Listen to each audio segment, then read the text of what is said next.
안녕하십니까, 이현 스튜디오입니다. 그 심견연구원이 4월 20일인가 20일인가 네. 그때 육류 뭐였지 자료 제목이? 육류에도 관심을 가져보자. 그러니까 그때 참 일찍 얘기해서 그때 원래 그 분할에 관한 이지 바이오에 대해서 얘기를 하시면서 그 분할하고 나면 봐야 된다 했는데 벌써 분할하는 날이 돼서 오늘이 5일 아침이니까. 네.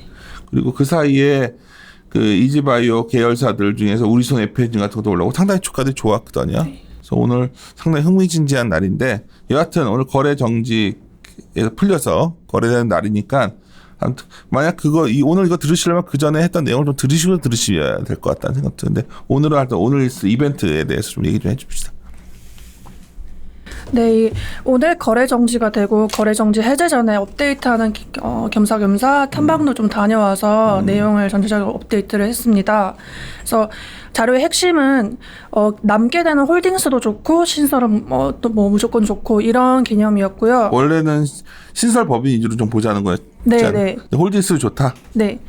그러니까 보통 생각하실 때 홀딩스는 자산을 떼어냈기 때문에 그 적정 산정 가치가 약간 내려가는 게 아니냐 이렇게 많이 물어보시는데 그렇게 적정 산정 가치가 변하는 상황인 것은 맞지만 일단 첫 번째로는 거래 정지 기간 동안 그 고동가랑 성수기 모멘텀으로 자회사 전반이 굉장히 주가가 많이 올랐어요. 그래서 그 가치가 20% 정도 증가해서 반영되는 이제 모멘텀이 하나 있고 또 이제 두 번째로는 해외 현지법인 매출 상승 구간이 설립하고 나서 2년 후부터 본격적으로 반영되기 때문에 그게 올해랑 내년까지 남아있는 구간입니다.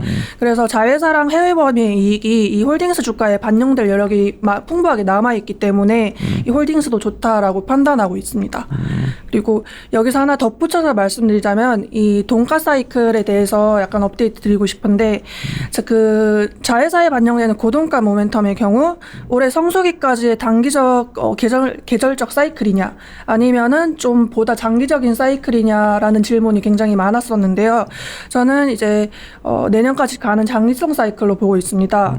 왜냐하면 그 기존의 동가를 지금까지 끌어올렸던 주 요인이 수입육이 덜 들어온다는 요소였고 수입육이 덜 들어온 요소가 육가공 공장이 폐쇄되었던 이슈인데 이런 이슈는 다소 단기적이라는 판단입니다. 그 대신에 최근 그 아프리카 돼지 열병으로 인해서 중국이 모돈까지 스크랩을 했고 두 번째로는 무슨 말이야 이게? 모돈까지 땅에 묻었어. 새끼 낳는 그 돼지 말하는 거지. 그것까지 뭘 했다고? 네, 그 죽여서 묻었어요. 아 그래? 네. 그럼 중국이 굉장히 생산량이 떨어지던데 걔네들은. 네. 그래서 중국이 그 생산이 줄어들기 때문에 안 그래도 없는 글로벌 수입육들이 다 중국이 빨아들일 가능성이 되게 높아졌고요. 두 번째로는 미국이 이제 살처분을 시작했다는 요인이었는데 이건 들었어요. 네. 이게 이제 미국 농장들이 그동안 육가공 공장 폐쇄하고 나니까 키워놓은 돼지들을 내보내야 되는데 못 내보는 공장이 안 들어가니까 돼지들을 못 보내니까 이게 오히려 폐사를 하는 거구나. 네. 근데 지금까지는 지금까지는 연명 사료라고 해서 그 돼지 목숨만 부지하게 하는 사료를 먹이면서 그래도 이제 안 죽이고 있었는데 이게 미국 최대 돼지고기 생산 지역인 아이오와 주에서 폐사를 하는 거에 대해서 그 주정부에 보상금을 요구하는 등 드디어 살처분을 본격적으로 시작하는 모습을 보이고 있습니다.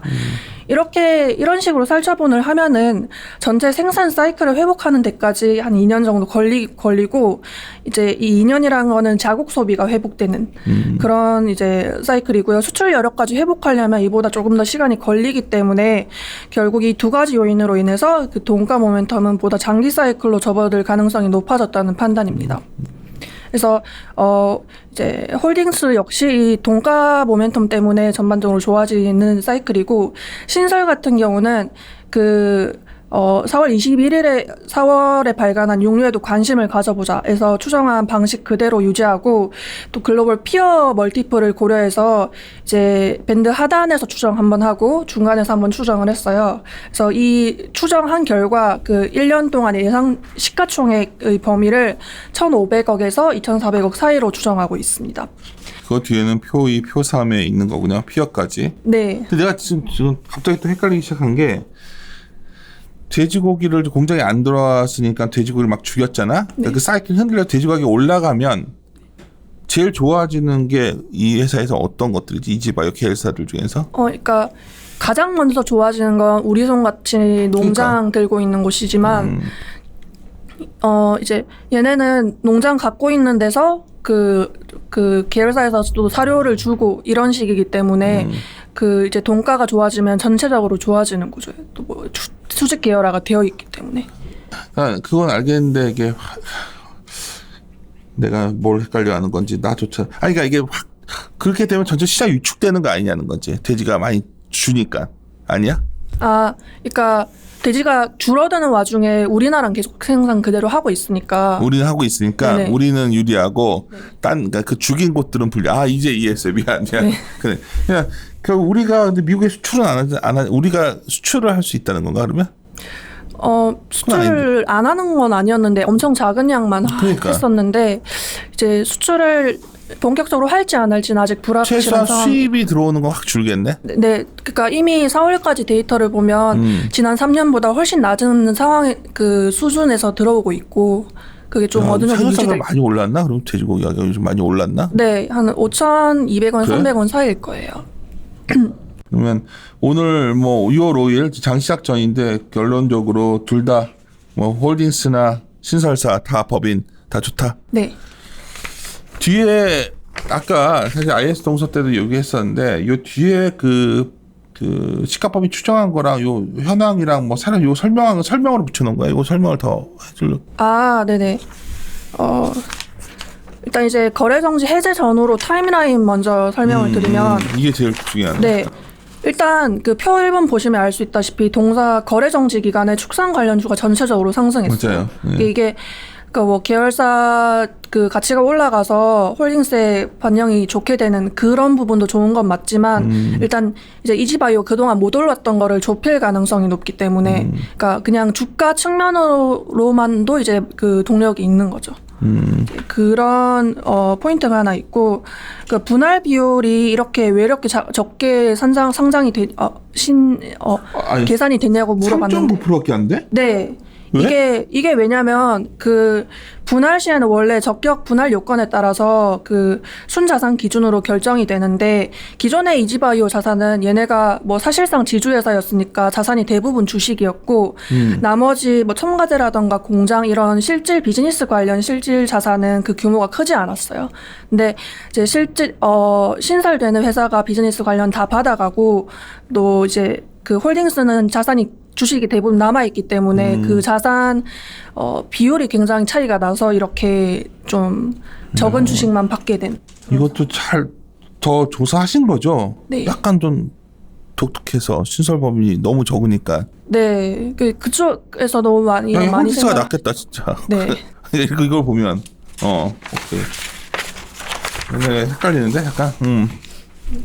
이게 간단하게 그 다음 페이지에 보시면 간단하게만 추정을 해뒀는데 그 기존 자료에서 추정했던 추정치에서 거의 바꾸지 않고 그 하단이랑 중간만 이렇게 잡아보았다 이런 개념으로 보시면 되고 일단 이 해외 유사기업 현황이 이지바이오랑 정확히 일치하는 건 아니에요. 하지만 이제 거의 비슷한 상황이기 때문에 이 PR 얼마나 받고 있는지 EBITDA 얼마나 받고 있는지 비교해 볼 수 있고요. 이게 보시면 이제 영국 회사가 브렉시트 이런 이슈 때문에 좀 PR이 많이 낮아졌지만 전반적으로는 굉장히 고퍼 사업군이거든요. 그래서 만약에 이지바이오가 이만큼만 받아도 지금 제가 추정해 놓은 중간 적용보다는 훨씬 높아질 수 있는 상황인 거죠. 어쨌든 간에 이제 그때 적용했던 하단이 1,500억으로 이제 추정을 했고 중간 정도로 2,400억 조금 넘을 걸로 추정하고 있기 때문에 장기적으로는 이것보다 더 올라갈 가능성이 있다고 보고 있습니다.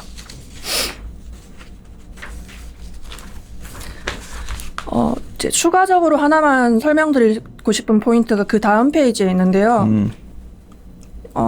일단 글로벌 전체적으로 인구가 늘어나면 그 용유 수요가 늘어나기 때문에 현재 향후에 얼마나 용유 소비가 늘어날 거냐라고 이제 추정을 했을 때 그 많은 이제 기관들이 60% 정도 늘어날 거다라고 추정을 하고 있습니다. 근데 이제 좀 특이한 게 그 정육까지 과정이 끝났는데 안 먹고 버려지는 고기의 비율이 25에서 40% 정도라고 해요. 그래서 이 킬로칼로리 열량당 기준 수요를 이제 향후에 맞춰주려면 가축 생산량이 300% 이상 늘어나야만 하는 상황인 거죠. 근데 가축 생산량을 늘리기 위해서는 곡물 경작지가 그것보다 훨씬 많이 늘어나야 되는데 그 경작지를 늘리는 건 사실상 불가능하기 때문에 이거를 이제 절약해서 효율화해서 충족해야 된다고 발표를 했어요. 이게 바로 이게 사료 첨가제가 하는 역할입니다. 그래서 그 이제 사업 구조적으로 볼 때 사료 첨가의 수요가 지금보다 훨씬 증폭될 가능성이 많이 남아 있는 포인트를 이걸로 보고 있습니다. 이걸 갖다가 좀 여러 가지 논란이 있었죠. 네. 근데 허용해지는 거지 이제 방법이 없으니까. 사료 첨가제 관련된 우리나라 사료 회사들이 다 잘 하잖아요. 네. 그러니까 그 얘기 하신 거지. 우리 심지어는 되게 당찬데 왜 내 앞에서만 뭐 이렇게 쭈삣쭈삣해가지고 나를 아주 사악하니까 만들고 있어. 또 머리를 요즘 많이들 부르시죠? 세미나들 많이 네. 다니고 그래. 그렇게 파이팅 계속 해주면 되고.